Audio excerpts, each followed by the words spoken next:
Buenas tardes, Dios me los bendiga. Estamos hoy pues intentando compartir con ustedes, y cuando decimos intentando es porque en medio de toda esta situación de logística que tiene nuestro país es casi que un milagro poder hacer alguna transmisión por live, por Facebook, o por otras vías. Pero bueno, gracias a Dios estamos aquí, bendecimos a Dios por eso y esperamos tener un buen tiempo, compartir algo de música. Esta canción que está tocando ahorita pues es una canción, un clásico de hace muchísimos años, estamos hablando de 50, 60 años, pero que están todavía por allí esas letras, esas melodías. Y más tarde pues vamos a compartir la letra, la canción, junto con mi esposa, y esperamos pues deleitarles y edificarles también. Esa melodía tiene que ver con la casa de Jairo. El tema de hoy es las iglesias de casa. Queremos abundar sobre ese tema. Es un tema que estamos tocando con la iglesia, con nuestra comunidad de fe, pero creemos que es un tema relevante, pertinente para la iglesia de este tiempo, ahora mismo, y estamos de alguna manera obligados, por así decirlo, a estudiarlo, a practicarlo, a vivirlo, y eso pues nos está ayudando. Estamos teniendo experiencias bien interesantes, estamos escribiendo esas experiencias, las estamos monitoreando, de manera que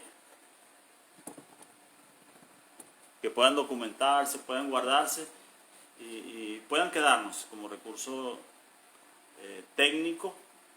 Cuando digo recurso técnico me refiero al hecho pues que una vez que estén escritos los conceptos de las iglesias de casa, va a servirnos como una especie de manual para nosotros y para otras iglesias, para otras comunidades de fe que estén interesados en ahondar o investigar en este tema, que como digo se ha vuelto más que una tendencia.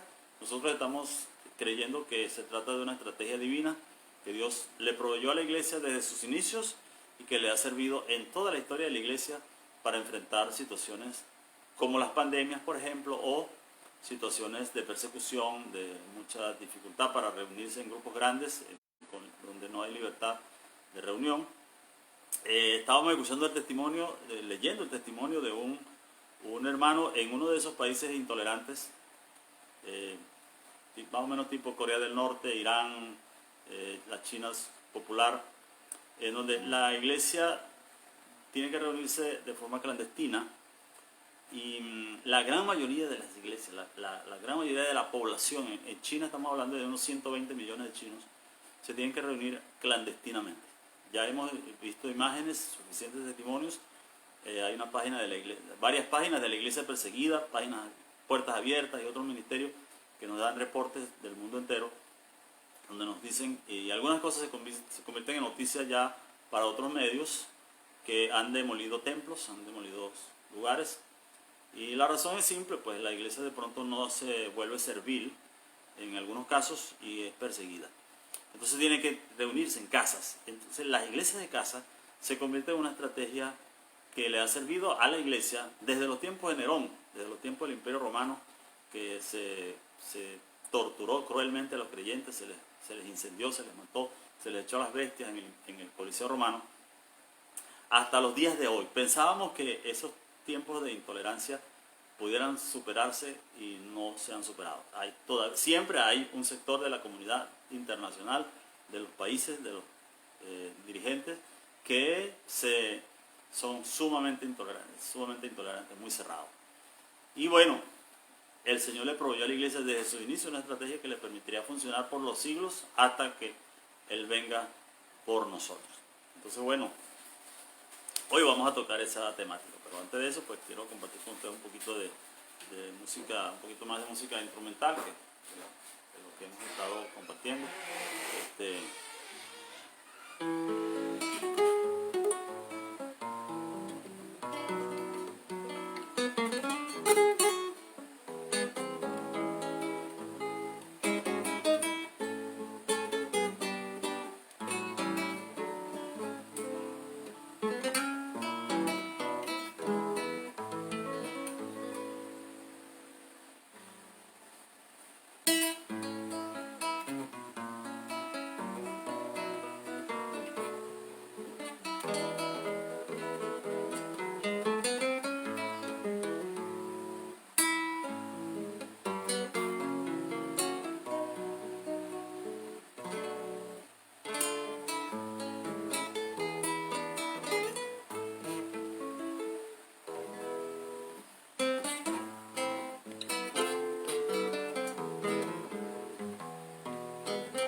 Esta canción es un clásico, en cierto modo. La primera vez que la escuché a la rondalla cristiana de Apure hace varios años, traté de ubicarla por internet a ver si la tenían grabada y no la conseguí, pero la conseguí con un trío, no recuerdo ahorita el nombre, que lo grabó con muy buena calidad, por supuesto. Vamos a ver al estilo de ese trío, famoso trío de Los Panchos, con mucha calidad guitarrística y vocal. Y de allí pues la hemos ido repasando para compartirla. Es una canción que tiene que ver con el temor y una plegaria pidiéndole al Señor pues, que nos ayude a vencer todos los temores. Y tiene una parte que dice: mira, Señor, estos temores quieren turbar mi pobre alma. Te ruego que me des la calma, que dulcifique mi pesar. Creo que en este tiempo todos estamos sufriendo situaciones muy difíciles. Esta semana pude conversar con un gran amigo, el pastor Adalberto Márquez, director, fundador y director nacional de Fundaclamor. Su hijo de 30 años, ingeniero de buena salud, fue víctima de COVID y falleció, partió con el Señor hace pocos días, está todavía en ese proceso de duelo. Y estábamos reflexionando sobre el tema de que andamos realmente en valles de sombra de muerte. Hay mucho temor en el ambiente de qué puede pasar, qué no puede pasar. Y necesitamos la ayuda del Señor en todo este tiempo. Por eso nosotros decimos que debemos tener un modelo de congregarnos sencillo, facilito, de bolsillo, por así decirlo. Y ahí están las iglesias de casa. Son ambientes en los que podemos abrir el corazón, podemos orar juntos, apoyarnos unos a otros, cantar sin mucho protocolo. En estos días tuvimos una experiencia de iglesia de casa. Una de las niñas, nuevecita en el Señor, todavía haciendo preguntas de muchos temas, temas propios de un adolescente y preadolescente. Y la niña pues compuso una canción, nos las compartió en la iglesia de casa. Fue un tiempo bien especial. Otra de las niñas pues participó. Se dan esos ambientes y en esos ambientes podemos ser ministrados, ayudarnos unos a otros, y realmente los recomendamos. Hoy queremos compartir también otra canción que conseguimos en internet también, en uno de los conciertos de Marco Vidal, que canta el hermano Guadiana de España, y que la música más o menos algo parecido a esto.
Esa es Lléname de ti.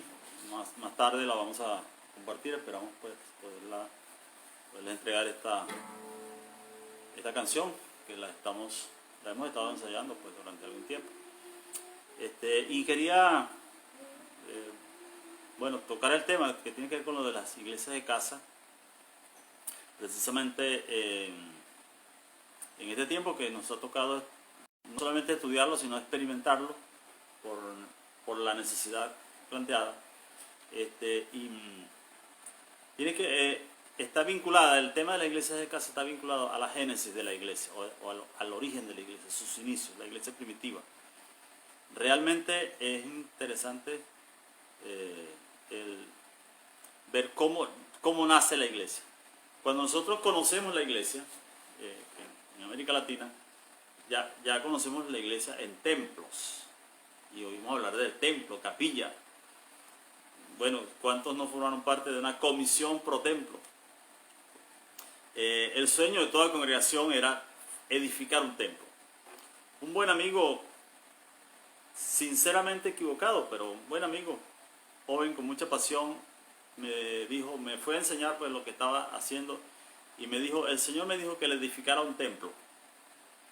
Eso me hizo ruido y no le hice una observación fuerte porque me hizo buena intención y todo su anhelo, pero ya con el tiempo sí le he dicho a los líderes, al liderazgo nuevo que formamos, le hemos dicho que no, que eso no es un templo, realmente no es un templo, teológica y bíblicamente hablando no lo es. Es un edificio, es una sede, un lugar que sirve de logística, pero el templo somos nosotros. Y la prioridad de un pastor a la hora de edificar, cuando Dios te dice edifica mi casa, no se está refiriendo a las construcciones físicas, se está refiriendo a la iglesia como cuerpo. Pero eso está tan arraigado en nuestra cosmovisión, si se quiere, que inclusive cantaba, cuando un creyente cantaba, recuerdo de mis años de adolescencia, cuando un creyente cantaba una canción que decía, Jehová está en su templo, alábale que él vive. En la mente del creyente que cantaba esa canción estaba o el templo de Jerusalén o el templo donde él iba a reunirse los domingos. Una pareja de una zona rural los visitamos en su casa y allí hacíamos servicios. Ellos llamaban templo el lugar sede donde nos hemos reunido por 60 años, la Iglesia Nueva de Jerusalén. Y bueno, uno escuchaba esos términos y uno no le daba tanta importancia porque los consideraba de alguna manera correctos. Inclusive, si yo estoy en las oficinas de la iglesia y alguien me llama, me pregunta, ¿dónde estás? Yo le digo, estoy en la iglesia. Porque es tan cultural, está tan arraigado que usamos ese término. Y ciertamente no es incorrecto decir estoy en la iglesia, porque allí funciona la iglesia y está relacionado, hay una exclusividad de uso para eso, ¿verdad? Pero, por ejemplo, cuando alguien alquila un teatro los fines de semana, por ejemplo, y en la semana el teatro es usado para otros fines, uno se enreda un poquito, decir, no estoy en la iglesia, ¿dónde estás? Estoy en el teatro, estoy en el cine, estoy en el auditorio, qué sé yo. Y nosotros usamos mucho los términos auditorio y de hecho nosotros no llamamos, con toda la intención, no llamamos al lugar grande santuario, no lo llamamos santuario, no lo llamamos tampoco templo, no enfatizamos mucho eso, sino que es un auditorio, lo llamamos el auditorio central. Tenemos el auditorio central, la sala múltiple, los salones, las oficinas, le damos esos nombres. ¿Por qué hacemos eso? ¿Por qué somos intencionales en hacer eso? Porque yo creo que hay que enseñar a la iglesia que la iglesia somos nosotros. La iglesia es el conglomerado de creyentes redimidos por la sangre de Cristo, que se reúnen en nombre de Jesús, que comparten la palabra, que comparten la comida, que comparten el cariño, comparten las luchas, oran unos por otros, evangelizan juntos, sirven juntos a la comunidad y hacen muchas cosas que hace la iglesia. Ahí estamos, hablamos de la amalgama de los dones, de la simbiosis de los dones espirituales, que son la expresión del mover del Espíritu Santo en su iglesia, y por eso Pablo la define como la casa de Dios, dice, para que sepas cómo debes conducirte en la casa de Dios. Cuando Pablo le está diciendo a Timoteo, esto te escribo para que sepas cómo debes conducirte en la casa de Dios, no está pensando ni en el templo de Jerusalén, ni está pensando en un templo sede, sino está pensando en una estructura humana, en un cuerpo que es la iglesia. Y esa es la casa del Señor, columna y baluarte de la verdad, casa de Dios, esa es la iglesia. Bajo ese concepto, bajo esa premisa de que es la casa de Dios, que somos casa de Dios como organismo, entonces nosotros podemos hablar de las iglesias de casa. Y por eso cuando en el libro de los Hechos 2:42, Lucas nos narra la historia de la iglesia, dice que la iglesia se reunían todos los días en el templo y en las casas. Y en las casas partían el pan, que comían juntos con alegría y sencillez de corazón. O sea, había una serie de prácticas que hacía la iglesia, pero lo hacía en casas, en ambientes familiares. Y es interesante que en este tiempo el ambiente más seguro para todos es la casa. Por eso la frase quédate en casa a nosotros nos parece hasta providencial. Hay quienes han hecho sus teorías de conspiración, que es el enemigo, que es el nuevo orden mundial. Por supuesto que todas esas cosas están funcionando. Nosotros sabemos que Satanás tiene un plan, tiene lo que llamamos el ministerio de la iniquidad, que es un asunto que está funcionando desde la fundación del mundo, que se opone a Cristo, que se opone a la iglesia, y Satanás siempre va a querer tener el control del mundo. No sé si ustedes recuerdan la comiquita de Pinky y Cerebro, que Pinky le pregunta a Cerebro, ¿y hoy qué vamos a hacer? Vamos a conquistar el mundo. Le hace él así con esa voz grave.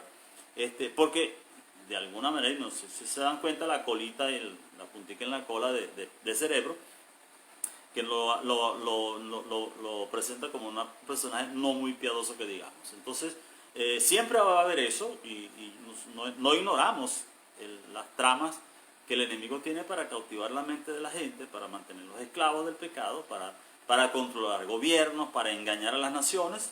Creemos que en ese tiempo, pero en medio de todo eso el Señor dijo que su iglesia iba a permanecer. Él dijo, yo edificaré mi iglesia y contra ella no prevalecerán ni las puertas del infierno. Entonces, una de las cosas que Jesús determinó y cuando define a la iglesia es que la iglesia es invencible.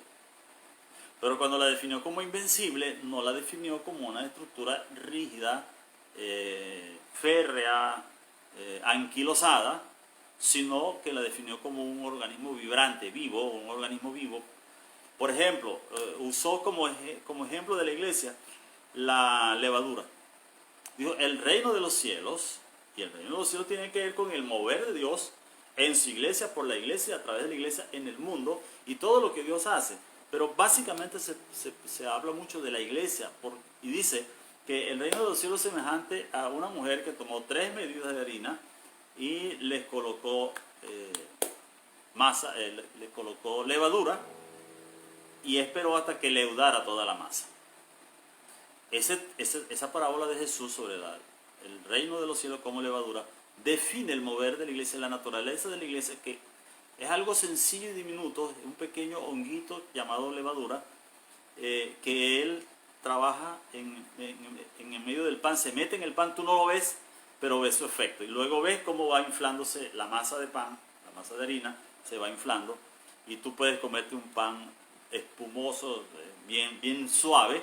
El pan que tiene levadura es un pan suave, es sabroso, por supuesto, es agradable al paladar, es comestible, y porque a él se le ha colocado una levadura que le permite esponjarse. Entonces Jesús define a la iglesia como eso, como la levadura. Entonces la levadura aparentemente no es fuerte, pero mira el poder que tiene para transformar desde adentro. Entonces, cuando Jesús se definió, definió la iglesia como poderosa, como invencible, definió a algo que se mueve, que es vivo, que es dinámico, que produce un efecto, y esa es la iglesia. Y por eso entonces las iglesias de casa, vuelvo a decir, porque vamos a insistir en ese tema, las iglesias de casa representan para nosotros una estrategia divina, por eso la estamos disfrutando. Créame, sentimos la nostalgia, claro que sí. Yo he tenido por lo menos dos sueños claros, muy fuertes, que expresan mi anhelo por una reunión grande, por abrazarme con la gente, por arengar a un público, a un público de 200, 300 personas o inclusive más personas.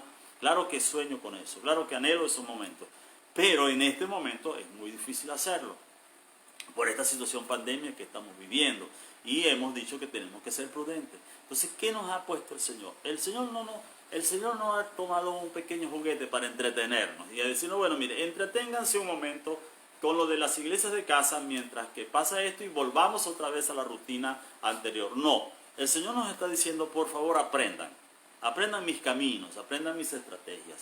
Ustedes pueden, a través de las iglesias de casa, estar presentes en cualquier lugar, en cualquier comunidad, y ya lo estamos viviendo.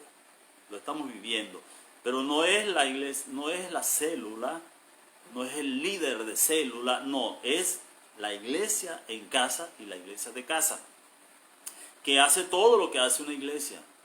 Y por eso es tan importante recordar entonces que cuando nace la iglesia dirigida por el Espíritu Santo, el Señor no le dio instrucciones, créame, no le dio instrucciones a ninguno de los apóstoles, construyanme un templo. ¿Saben qué dijo del templo de Jerusalén? Lo profetizó. Claro, cuando él habló del templo, destruyan este templo y en 3 días lo reedificaré. Él estaba hablando de su muerte, por supuesto, de su cuerpo como templo, que sería destruido a través de la muerte, pero que en 3 días iba a reedificarse, hablar de la resurrección. Los discípulos no entendieron eso el día que les mencionó, pero después fue que lo entendieron, iluminados por el Espíritu Santo, y entendieron que el Señor hablaba de su cuerpo. Pero en uno de esos discursos de Jesús, en el Evangelio de Mateo, él dijo, dijo que sería destruido, y en una de las conversaciones con los apóstoles, él le dijo, ven este templo, no quedará piedra sobre piedra que no sea destruida. Y ese templo, un lugar de gloria para el pueblo de Israel, claro que sí. El Señor mismo tocó el corazón de Ciro para reconstruir el templo. Él le dio los planos a David era un punto de encuentro para la adoración, era un sitio majestuoso. Y ahí venía la presencia de Dios y el Señor dijo, yo mantendré mis ojos abiertos sobre esta casa.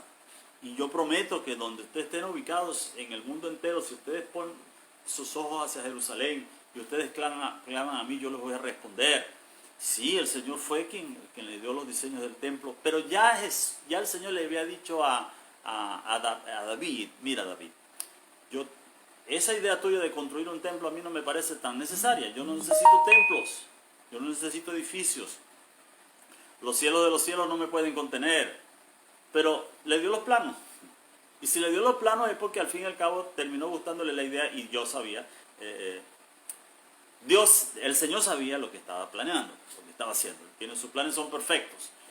Y Él usa hasta esas ideas que parecen locas de parte de nosotros, terminan siendo de Él y termina Él haciendo su propósito. Y durante un buen tiempo, por siglos, Israel tuvo su templo. Ese templo fue dañado, fue destruido, pero fue reconstruido porque Dios le puso en el corazón a Ciro, va y dale los reales, dale el dinero a los israelitas para que vuelvan a construir el templo, hagan los sacrificios, me adoren y se reconstruye el templo de Jerusalén, luego se reconstruyen los muros de Jerusalén.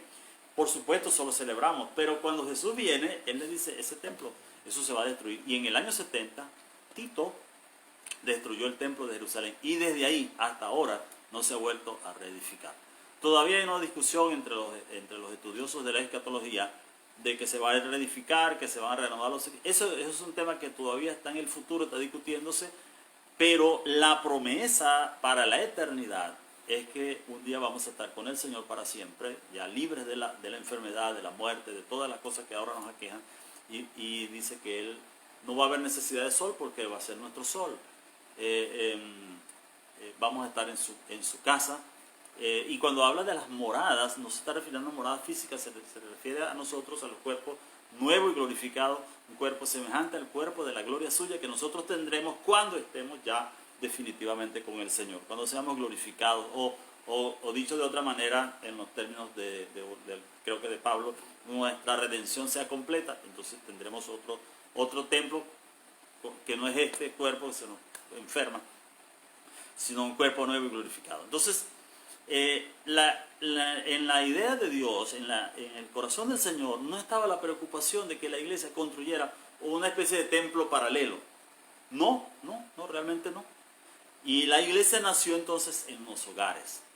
La gente empezó a recibir a Cristo.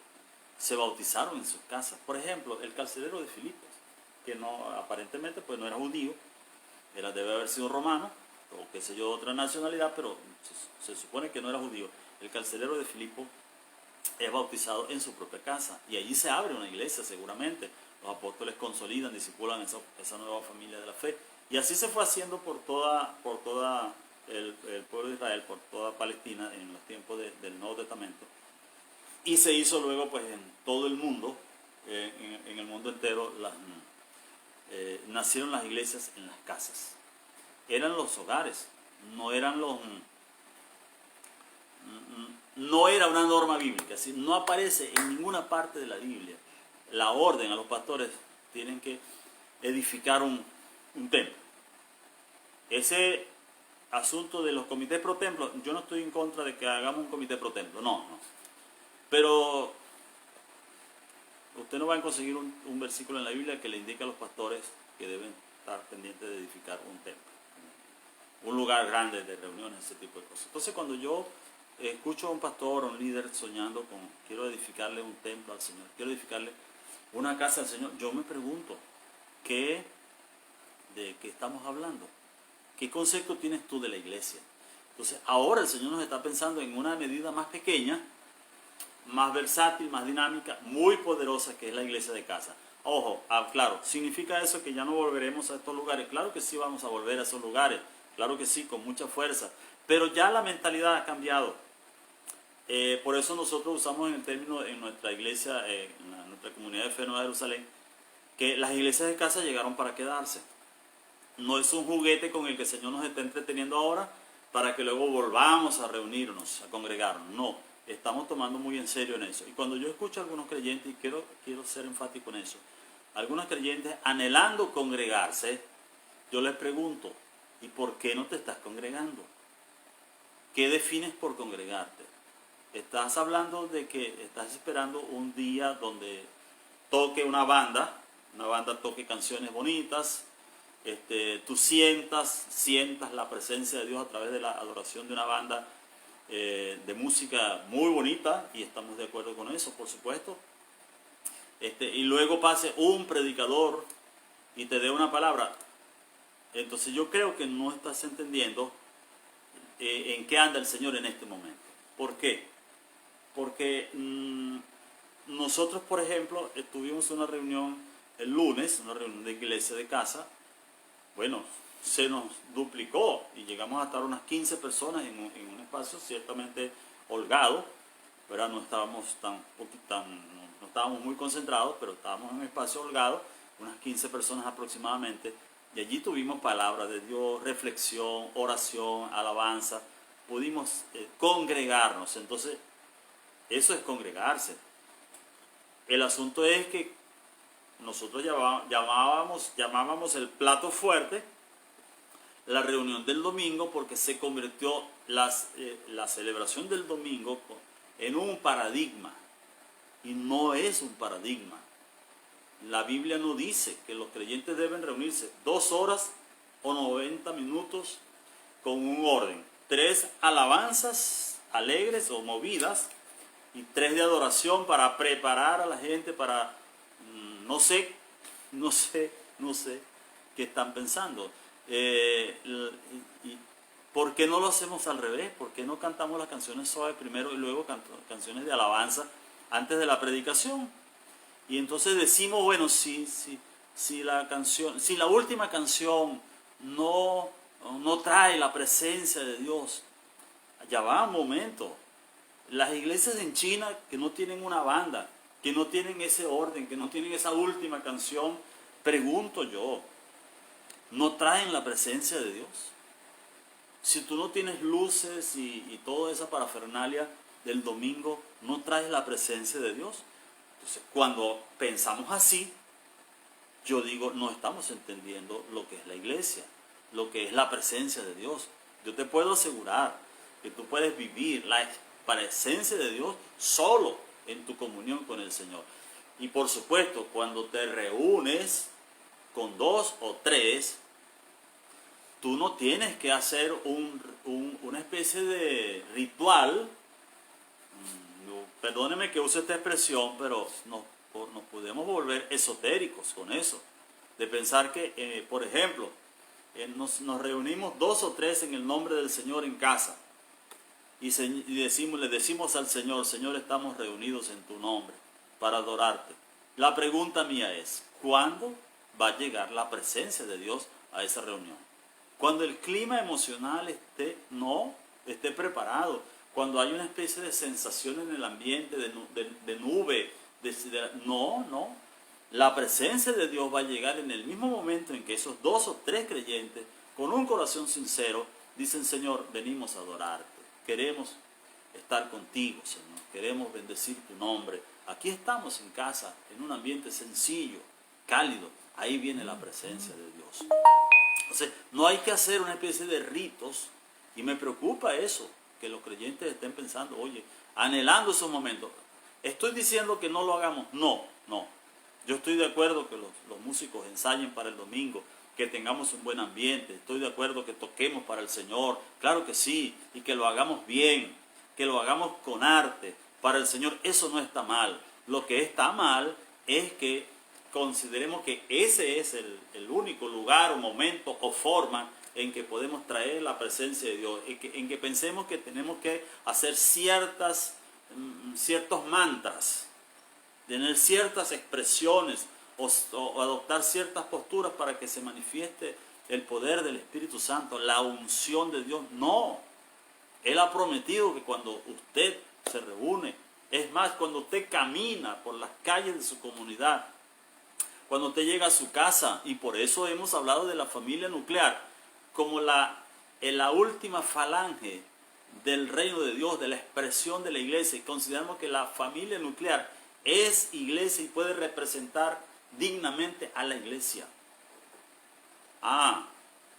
Entendemos que hay estructuras, entendemos que hay formas, eventos, números de personas, hay cosas que podemos hacer como estrategia, como iglesia, para reunir multitudes. Y ahí entra entonces, por ejemplo, lo que hacía la iglesia primitiva. La iglesia primitiva ciertamente iba al templo. Claro, ¿por qué iba al templo? Porque ahí estaba la gente, hermano. Ahí estaba la gente buscando a Dios. Y como ellos habían vivido la experiencia de la conversión, entonces fíjese lo que yo pude determinar, de lo que pude darme cuenta. ¿A qué iban los judíos al templo? A llevar los sacrificios, hermano, a llevar las ofrendas. Y entonces los creyentes, que ya habían tenido la experiencia de la conversión, ven venir una familia con un cabrito para ser sacrificado. Y se le suman en el camino y le preguntan, ¿ese cabrito es para llevarlo como ofrenda y sacrificio por tus pecados? Sí, sí, claro que sí, como buen judío. Y ellos le decían, tú sabes una cosa, ¿recuerdas a Jesús de Nazaret, que fue crucificado en una cruz con dos ladrones, al lado de dos ladrones? Recuerda que allí derramó su sangre, se entregó. Bueno, Él fue el sacrificio perfecto por nuestros pecados. ¿Cómo va a ser? Sí, el Mesías prometido. Y como un judío tenía conocimiento de esa cosa, se daba la conversación y pronto la gente estaba entendiendo que había un cordero que se ofreció por los pecados de toda la humanidad. Y de pronto, antes de llegar al templo, esa familia decía, bueno, no, ya no voy a llevar este sacrificio al templo, ya nos lo vamos a comer en casa, ciertamente, pero ya no lo vamos a ofrecer como sacrificio por el pecado, porque entendemos que Jesús se ofreció, Jesús de Nazaret, se ofreció en sacrificio por nuestros pecados. Entonces, la gente usaba el templo como un lugar para alcanzar, lo usaba como un espacio abierto, pero ese templo se les cayó en el año 70. ¿Ahora dónde iban? Las casas eran la base de la iglesia. Los hogares eran la estructura orgánica, el tejido orgánico fundamental. Iglesias conectadas por el Espíritu Santo, conectadas por una visión, conectadas por unos principios, con unos manuales que fueron convirtiéndose en manuales, los escritos de los apóstoles se fueron convirtiendo en manuales, y luego ahora nosotros tenemos toda la escritura para reunirnos en los hogares, y con la palabra de Dios y la presencia del Espíritu Santo, entonces nosotros podemos vivir la experiencia de iglesia y hacer iglesia. Entonces, hacer iglesia ahora pasa por hacer iglesia de casa, la iglesia de a pie. Nosotros estamos teniendo algunas experiencias. Claro, estamos siendo estratégicos, estamos haciendo reuniones de un tamaño, de otro tamaño, reuniones ciertamente masivas en espacios abiertos hasta donde se pueda. Y créeme que va a llegar el momento en donde nosotros vamos a poder entonces llenar un estadio tranquilamente. ¿Por qué? Porque las iglesias de casa estarán allí, presentes, familias llenas del Espíritu Santo estarán presentes adorando al Señor en espacios grandes. ¿Para qué? Para atraer a otras familias, para contarles de las maravillas de Dios, para hacer arte, cultura, deporte, una cantidad de cosas que pueden ayudarnos a conectarnos con la gente, que nos permiten compartirles la experiencia maravillosa de la salvación, de la vida cristiana. Entonces, las iglesias de casa, ¿qué pueden hacer las iglesias de casa? Cuando arrancó la pandemia, que estaba todo el mundo asustado, porque nos llegaron las noticias de Ecuador, de China, de Estados Unidos, de los muertos y todo eso, todo el mundo entró en shock. Y se prohibieron las reuniones de los templos, los estadios y todo ese asunto. De hecho, todavía los estadios en Europa, por lo menos la Champions League y otras, la Liga de Campeones, todos esos campeonatos que juegan por allí y en América también, tú ves los estadios vacíos. Ves los jugadores, los boxeadores, los jugadores de fútbol, los jugadores de los distintos deportes, solamente los equipos, con los jueces, con el personal técnico, pero no observas las gradas llenas. Eran espacios donde tú sentías el rugir de las gradas.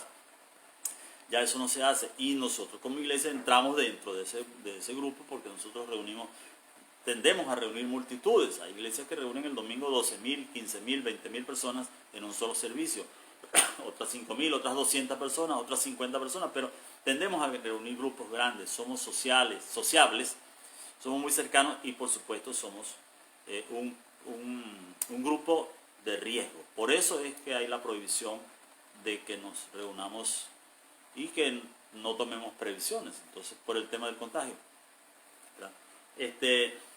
Pero fíjate, la iglesia de casa se convierte entonces en el ambiente seguro, donde nosotros podemos reunirnos y compartir. ¿Qué hace entonces la iglesia? ¿Qué puede hacer? Puede estudiar la Biblia. Podemos estudiar juntos la palabra de Dios. Tenemos la Biblia en nuestro propio idioma. Tenemos recursos. Nosotros, por ejemplo, por lo menos un bosquejo semanal, y tenemos mucho más material que puede ser estudiado en grupos.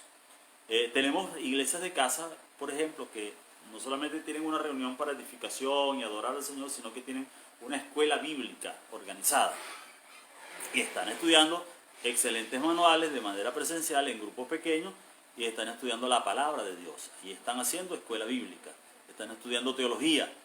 Entonces esos grupos de teología son grupos pequeños que ya no tienen que ir, no necesitan ir al templo, por decirlo así, no necesitan ir a nuestra sede central, sino, bueno, solamente para buscar algún material, porque ciertamente usamos ese lugar como una logística, la seguimos usando como una logística para que toda la iglesia, y quiero aclarar eso, toda la iglesia pueda tener acceso a ese lugar para ir a buscar algún material, para tener alguna reunión pequeña, teniendo oportunidad de pasar por las instalaciones de la sede central.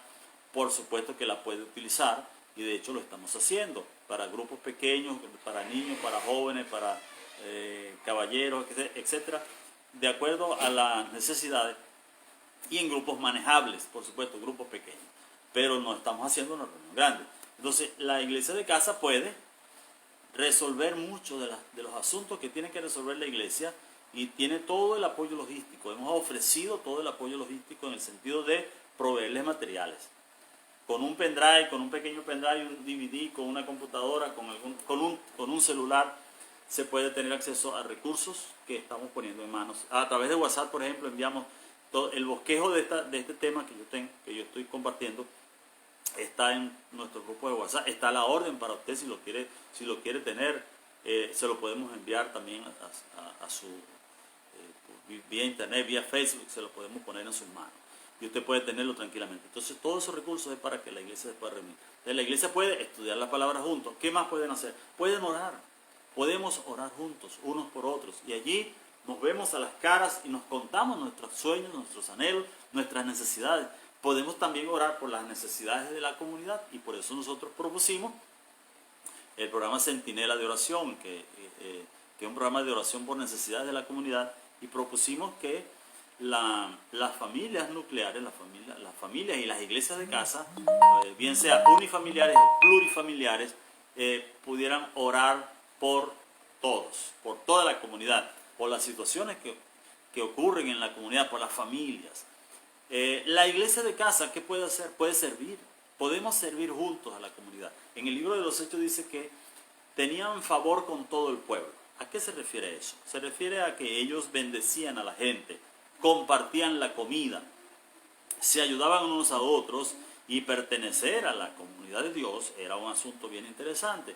Era una experiencia enriquecedora, una experiencia de seguridad social, porque eran una familia, y eso la hacía atractiva para la comunidad.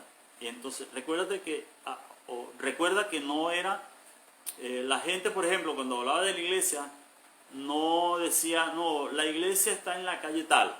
No, hablaban de la gente del camino, hablaban de los nazarenos. Algunos le pusieron el nombre de nazarenos.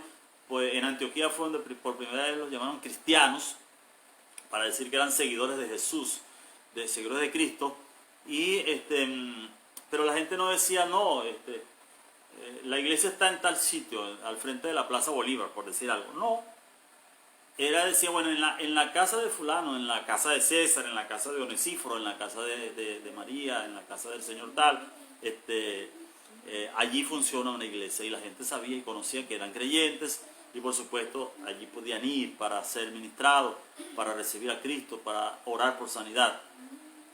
Las iglesias fueron instruidas en visitar en las casas también. Entonces se decía, si alguno está enfermo, llame a los ancianos de la iglesia, o oren por él ungiéndolo con aceite en el nombre del Señor, y si la oración de fe lo va a sanar, y si tiene pecados le serán perdonados.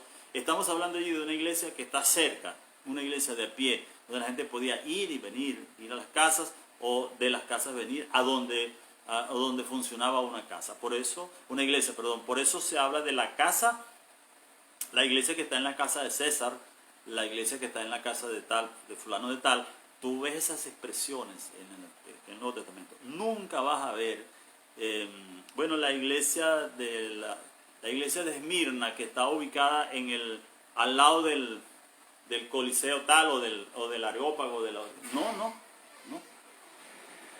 Se hablaba de la ciudad, y cuando tú entrabas a la ciudad, entonces se hablaba de las casas, de las iglesias en las casas. Así nació la iglesia. ¿Qué más puede hacer entonces una iglesia de casa? Una iglesia de casa puede hacer proyectos por su comunidad. Estaba leyendo ayer, estaba viendo un video, por cierto, lo compartí en los grupos de WhatsApp y creo que lo compartí en Facebook, sobre un proyecto que se llama Semillas, bien interesante, y una célula de una iglesia de Kampala, en Europa, en un país africano, en Kampala, una ciudad muy grande seguramente. Ahí hay una iglesia que tiene muchos miembros, pero tiene células, sería como iglesias de casa. Me imagino que son congregaciones pequeñas, pero organizadas, pues. Y a ellos se les ocurrió hacer un proyecto para la policía de la comunidad. Es decir, hacerles un reconocimiento a los funcionarios policiales, brindarles una cena. Organizaron el evento de manera tal que fue todo un evento. Estuvo el alcalde, estuvieron varias figuras, les dieron palabras, les dieron una cena, no sé si les dieron obsequio, pero lo cierto es que hicieron un trabajo con ellos y eso trajo un impacto a la comunidad. Entonces, una iglesia de casa puede pensar cómo podemos nosotros atacar un problema que vive nuestra comunidad. ¿Qué podemos hacer? Y se pueden poner de acuerdo, articular, organizarse y pueden impactar a su comunidad trayendo el reino de Dios. Date cuenta que cuando Jesús instruyó a los discípulos y los envió, le dijo, ustedes van a ir a las casas. ¿Y ustedes qué van a hacer ahí? Bueno, ustedes van a sanar a los enfermos, ustedes van a liberar, si hay algún endemoniado lo van a liberar, ustedes van a llevar esperanza, salvación, palabra, ánimo, sanidad, restauración, liberación. Ustedes van a llevar todo eso. Y ustedes les van a decir, el reino de Dios se ha acercado a esta casa. Cuando Jesús ministró, Él llevaba el reino de Dios. Y cuando Él nos encargó a nosotros, nos encargó de llevar el reino de Dios. Entonces, una iglesia de casa puede hacer todo eso. Yo he dicho en varias oportunidades que un creyente es un acorazado. Un creyente, un solo creyente, lleno del Espíritu Santo, es un acorazado. Cuando tú ves la armadura del creyente, la espada del Espíritu, la coraza de justicia, el cinto de la verdad, el yelmo de la salvación, el apresto del Evangelio de la paz, oye, cuando tú ves todo eso, yo digo, no, es un creyente verdadero, nacido, renacido, redimido por la sangre de Cristo, es un acorazado, es invencible, puede hacer mucho bien. Ahora imagínate tú, 2 creyentes, 3 creyentes asociados.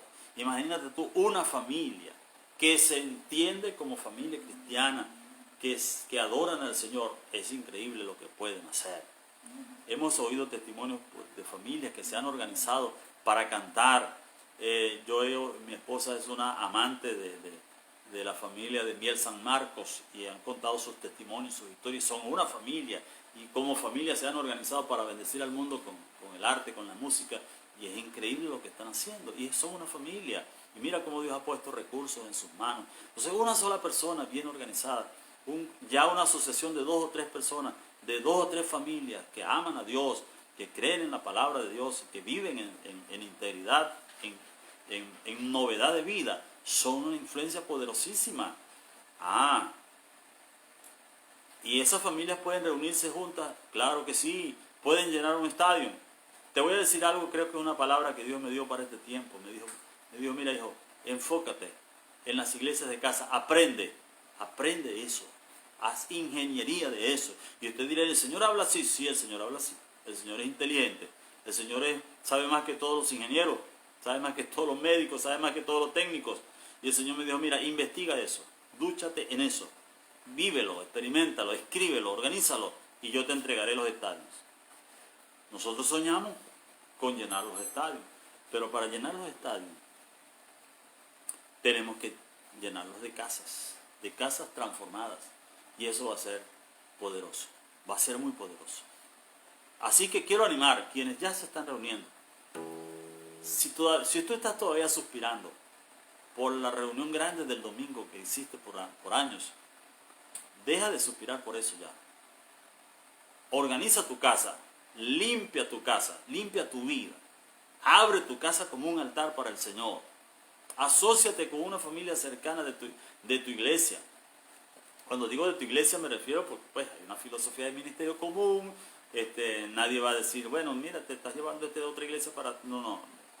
Con la gente de tu comunidad de fe que ya estás organizado. Pero hay familias en tu comunidad, créeme. Hay familias en tu comunidad que están buscando a Dios.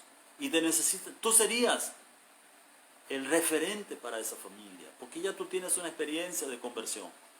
¿Cuánta gente nos puedes tú ayudar? Entonces, alrededor de ti hay gente que está gimiendo por un encuentro con Dios. Y tú tienes al Señor. Y si ya el Señor te ha dado una palabra, y hoy quiero darte esa palabra en el nombre del Señor, abre tu casa, abre tu corazón, abre tu agenda y organízate con una o dos familias más. No estamos hablando de multitudes, no estamos hablando de llenar tu casa porque en este momento tenemos problemas por esta pandemia. Pero si puedes reunir en un grupo, te cuento la experiencia nuestra. Nosotros nos reuníamos unas 4, cuando mucho llegábamos a unas 7 personas. ¿Qué hacíamos? Bueno, una hamburguesada, una perro caliente o alguna cosa, nos organizábamos allí para hacer lo que se pudiera hacer, para compartir juntos, con alegría y sencillez de corazón. Pero ¿qué pasa? Nosotros no sabíamos que había una familia con la que Dios estaba tratando, a la que Dios le envió su palabra y ellos se entregaron a Cristo. Y luego, ¿dónde vamos? ¿Qué hacemos? Tenemos a alguien que nos ayude y estábamos nosotros allí para apoyarles. Mañana vamos a estar allí, en esa casa, y vamos a bendecir al Señor y vamos a compartir. Vamos a escuchar los testimonios de ellos. Ya estamos escuchando testimonios de lo que Dios está haciendo en medio de toda esta situación.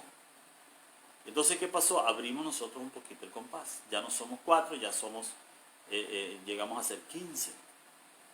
¿Qué pasa si eso se multiplica? Tendremos que organizar a alguno del equipo para que pueda atender otro despertar, otro mover de Dios. Así creció la iglesia en el principio y así va a ser ahora.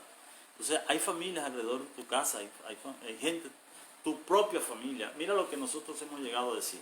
Si un creyente fiel, que ama a Dios, que ha tenido la experiencia de la conversión, es el único creyente de su casa, pero él anima a su familia, vamos a orar, yo los invito a orar, vamos a leer la palabra, no tienen que ir, y fíjate que les puedo decir, no tienen que ir a la iglesia, porque ellos consideran la iglesia el templo, el lugar central, no tienen que ir allí, aquí mismo podemos traer la presencia de Dios.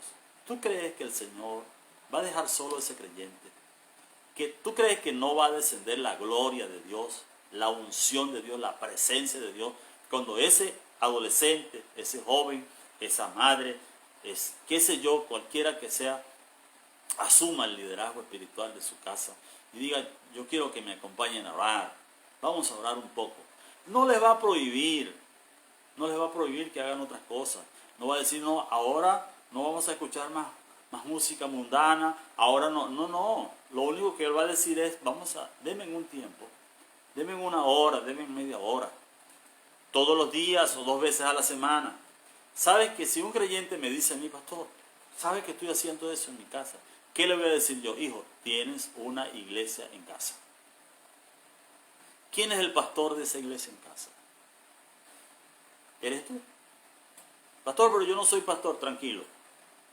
¿Qué va a pasar cuando ellos tengan dudas y quieran hacer una pregunta, despierten? Por supuesto, él tiene su pastor y nosotros pudiéramos ir, y es lo que hacemos. Pudiéramos ir y entonces asistir a esa experiencia, apoyar. Así era la iglesia, hermano. De pronto los apóstoles se enteraban que en otra ciudad se despertó un avivamiento, se convirtió una familia, se convirtió alguien, hay un alboroto, alguien debe ir. Y entonces iba Pablo, iba Bernabé, iba Tito, iba Timoteo, iba Silas, iba cualquiera de estos hombres y mujeres, iban y atendían esa nueva comunidad. Y no era, ¿cuál es la dirección? ¿Dónde queda esa iglesia? No, era una familia el referente, la referencia era una familia. Y yo creo que Dios nos está llevando a eso en este tiempo. Y eso se va a convertir en el tejido fundamental de la iglesia en los próximos días. Ya lo está haciendo.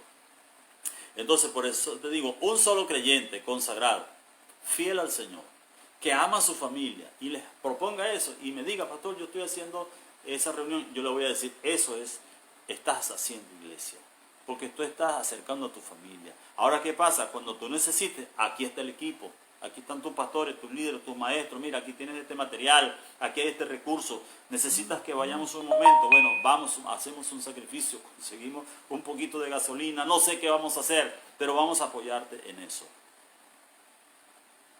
Quiero animarte a que camines en la estrategia de Dios. Y yo creo que la estrategia de Dios para este tiempo es las iglesias de casa. Por eso nosotros le pusimos un título en estos días, un escrito, las iglesias de casa, tendencia social o estrategia divina. Y nosotros concluimos que es estrategia divina. Así que quiero animarte. Y desde aquí, desde casa, fíjate, estamos compartiendo esta reflexión para animarte a hacer iglesia. Quiero ofertar el libro La Iglesia Posible. Es un material que escribí. María, conseguime uno, por favor. Es un material que escribí y que algunos consideran, yo también lo considero así, fue escrito para este tiempo. Se llama La Iglesia Posible y plantea precisamente eso. Es este material, La Iglesia Posible, por supuesto, en tu pantalla lo vas a ver al revés por la disposición del teléfono, pero es un libro de unas 100 páginas. Está escrito por este servidor y es producto de la reflexión de 42 años de trabajo pastoral. Y pronto, Dios mediante, el año que viene, en su momento, tendremos listo un material específico para iglesias de casa, que va a ser nuestro manual, pero va a ser un material para todas las comunidades de fe, todos nuestros amigos, que queremos compartir basados en nuestra experiencia. Porque recuérdate, no estamos hablando de la tradicional célula, sino de la iglesia de casa. Entonces el plato fuerte no va a ser ya la reunión grande, sino esa estructura orgánica fundamental que es la red de iglesias de casa, y luego por supuesto habrán las reuniones que querramos hacer en los lugares que queramos hacer, en espacios que están allí en la comunidad para ministrar a las multitudes. Entonces estaremos en las casas y en el templo. Cuando usamos el término templo nos referimos a los lugares grandes, los lugares masivos, espacios abiertos donde la gente se reúne en canchas, en auditoriums, en estadios, en pelódromos, aeródromos, qué sé yo, en lugares donde se pueden reunir multitudes, y los vamos a usar en su momento, por supuesto, pero ahora estamos concentrándonos, tratando de concentrarnos, y queremos enfatizar mucho eso, en la estrategia que el Señor nos está entregando, que ya por más de 2000 años le entregó a la iglesia y ahora la estamos refrescando en este tiempo de pandemia. Quiero invitar a mi esposa para que compartamos contigo una canción, una o dos canciones, vamos a ver cuántas podemos compartir. Para cerrar este espacio, saludo a todos los que están presentes, a los que están ahí en el chat, Carlos, el pastor José Ángel Rivero, Carlos Torres, por allí se reportó también Sonia Isea, una gran amiga de muchos años, el pastor José Ángel Rivero, está también Joel Mercado desde España, creo. Saludos, Joel, un abrazo. Y a tu querida esposa, Yagday, ¿verdad? Yagday. Les abrazamos en el Señor, esperamos que el Señor les conforte, les fortalezca. Hermana Isabel Acosta también la bendecimos en el nombre del Señor. Asdrúbal Monteverdes también nos está viendo. Asdrúbal, un abrazo, Dios te bendiga. Aquí estamos en Acarigua. Saludos a tu esposa, a toda la familia. Clemente Cordero también está reportado por aquí. Y bueno, todos los que se conecten después, les bendecimos en el nombre del Señor.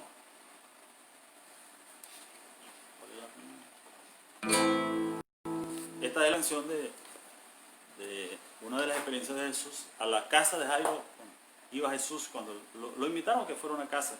Y Jesús iba a la casa para orar por la gente, comía en las casas. Y en ese caminar, pues, con toda una multitud detrás de él, allí la famosa mujer del flujo de sangre, tocó el manto del Señor y fue sana. Una historia muy bonita, muy hermosa, muy alentadora, y queremos compartírtela.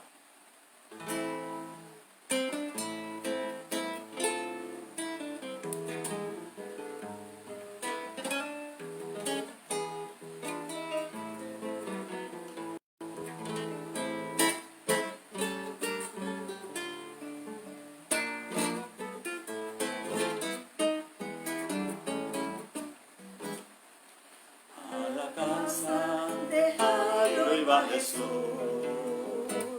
Y una gran multitud iba con él, y una pobre mujer llena de fe no miró la multitud y le tocó.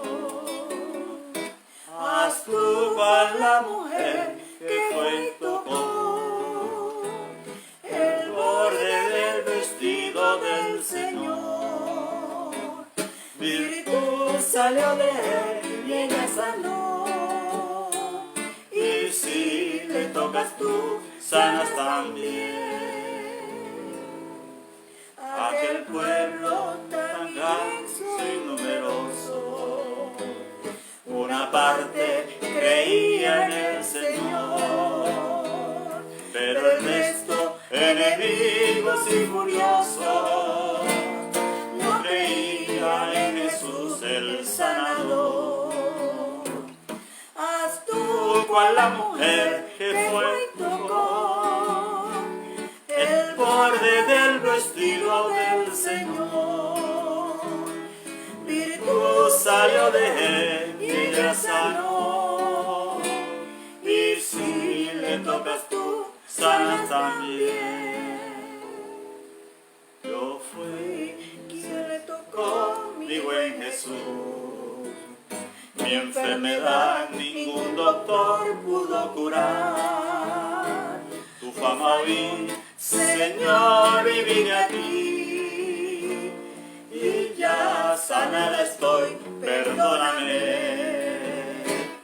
Haz tú cual la mujer que fue y tocó el borde del vestido del Señor. Virtud salió de él y ella sanó. Y si le tocas tú, sanas también.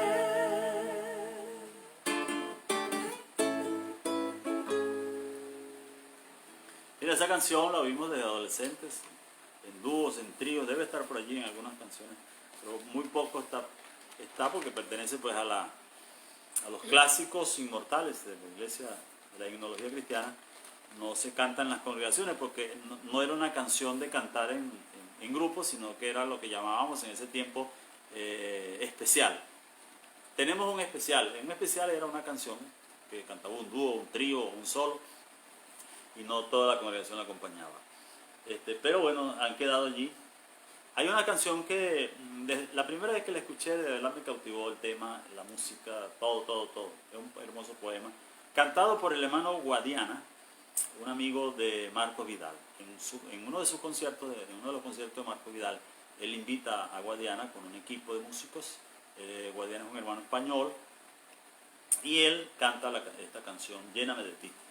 Nos gusta mucho y queremos cantarla pues también porque nuestro hermano Carlos Torres nos estaba diciendo, oye, me gustaría escucharla. Bueno, vamos a comentarla, a tratar de compartírsela.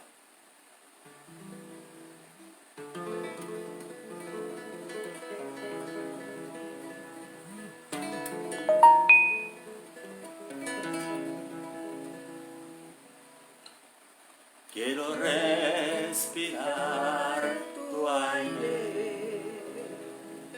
y beber de tu agua viva,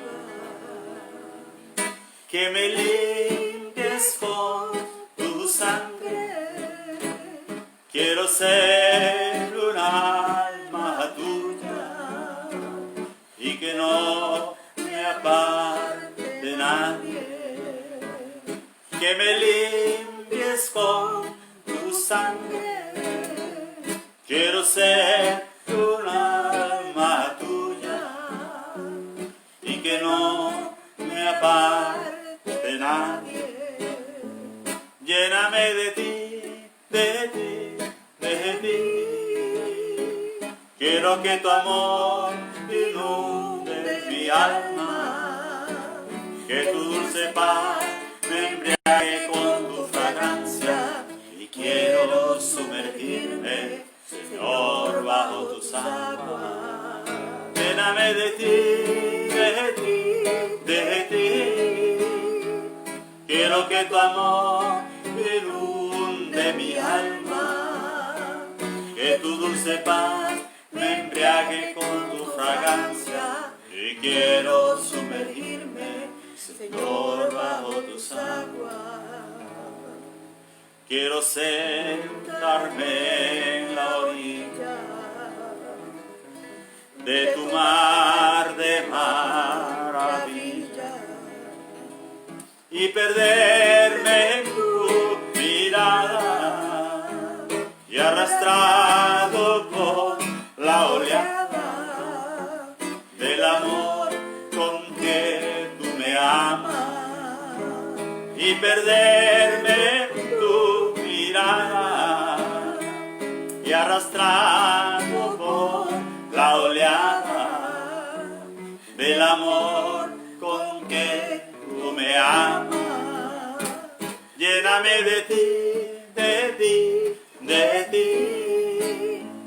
Quiero que tu amor inunde mi alma, que tu dulce paz me embriague con tu fragancia y quiero sumergirme, Señor, bajo tus aguas. Lléname de ti, de ti, de ti.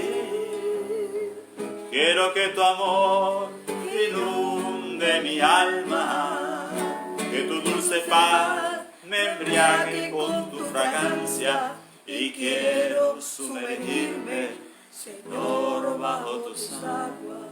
Y quiero sumergirme, Señor, bajo tus aguas.